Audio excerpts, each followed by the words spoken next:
ধর্মীয় রাজনীতির সাথে যারা সম্পৃক্ত, ইসলামী দলগুলোর সাথে যারা সংশ্লিষ্ট, তারা অনেকেই মনে করেন যে ইসকন হচ্ছে ভারতের একটি প্রতিষ্ঠান, ভারত দ্বারা প্রভাবিত, ভারত দ্বারা নিয়ন্ত্রিত এবং ভারতের বিভিন্ন কার্যক্রমের তারা তারা একটি অবয়ব। এখন যে আমি তো প্রথমে এই যে বারবার উদাহরণটা আনছি ইউরোপ এবং আমেরিকা এবং এই দেশে যদি মনে করেন যে ভারত, ইউরোপ আমেরিকাতে কি আসলে ভারতের সেই কার্যক্রম করার কোনো সুযোগ আছে কিনা? বাংলাদেশের মতো দেশে কিংবা যেই দেশগুলি ভারত তার প্রভাব রাখতে চায় সেই সমস্ত দেশে এ ধরনের সংগঠন রাখতে পারে কিনা ভারত? না, ইসকন তো আর ভারতীয় সংগঠন না। কিন্তু আমার প্রশ্ন হচ্ছে বাংলাদেশে একটি মানুষ মানে একটা শ্রেণীর তো ধারণা, একটি বিশাল অংশের ধারণা, এখন এই ধারণাটা কিন্তু এই সংগঠন থেকে তো কখনো ক্লিয়ারও করা হয়নি যে আমরা ভারতের কোনো অংশ নই কিংবা আমরা ভারতের কোনো এজেন্সিও নই। না, এটা তো রিসেন্ট আলোচনা। এর আগে কিন্তু ইসকন নিয়ে আপনি কি এর আগে কোনো আলোচনা শুনেছেন ইসকন নিয়ে? এটা রিসেন্টলি যে বিগত কিছুদিন ধরে আলোচনা, কানাঘুষা কিন্তু ছিল। হ্যাঁ, আলোচনা ছিল না, কিন্তু কানাঘুষা ছিল যে ইসকনের আসলে কার্যক্রম কি।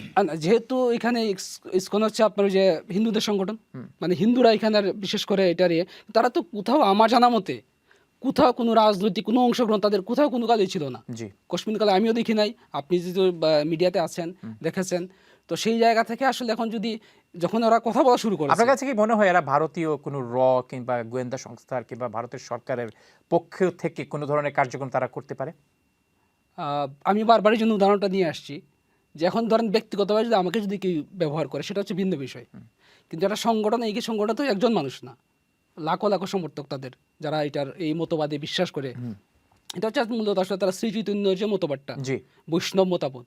কারণ বৈষ্ণব মানুষকে যদি আপনি মনে করেন সে রাজনৈতিক এলিমেন্টস, তারা অন্য দেশের গোয়েন্দা সংস্থা দ্বারা প্রভাবিত, তাহলে তো এখানে আসলে মানে এটার পক্ষে বা বিপক্ষে আসলে আমার কাছে তো কোনো যুক্তি বা কোনো ধরনের কোনো আসলে মানুষ তো আর ওই অত গভীরে যাবে না। মানুষ যারা শ্রী চৈতন্যকেও চিনবে না, বৈষ্ণবকেও চিনবে না, এবং একই সাথে যে 70 বছর বয়সে যিনি আমেরিকাতে গিয়ে ধর্মপ্রচার শুরু করেছিলেন তাকেও চিনবে। এখন তাদেরকে সেটা হচ্ছে যারা এটা নিয়ে সমালোচনা করে তাদেরকে তবে জানতে হবে যে ইসকনটা কি। ওনারা যদি ইসকন সম্পর্কে ইসকনের বেসিক জিনিসটাই না জানে, যেখানে কিছু গেরুয়া বসন্ত পরা কিছু লোক, হ্যাঁ, এরা হচ্ছে মানে এক্সট্রিমিস্ট বা এরা হচ্ছে রাজনৈতিক এলিমেন্টস, যদি বুঝতাম যে তারা রাজনৈতিকভাবে এরা নির্বাচনী প্রচারণায় বা রাজনৈতিক দল গঠন করছে বা কোথাও কোন তাদের নির্বাচনে অংশগ্রহণ করেছে বা কোথাও তারা কোনো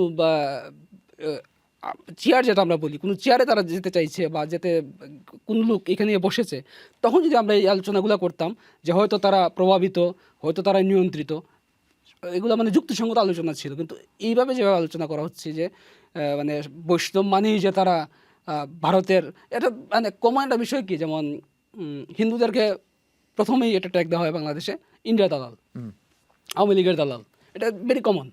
এবং এই জায়গা থেকে আপনি উত্তরণ করবেন কিভাবে, সেটা হচ্ছে প্রশ্ন।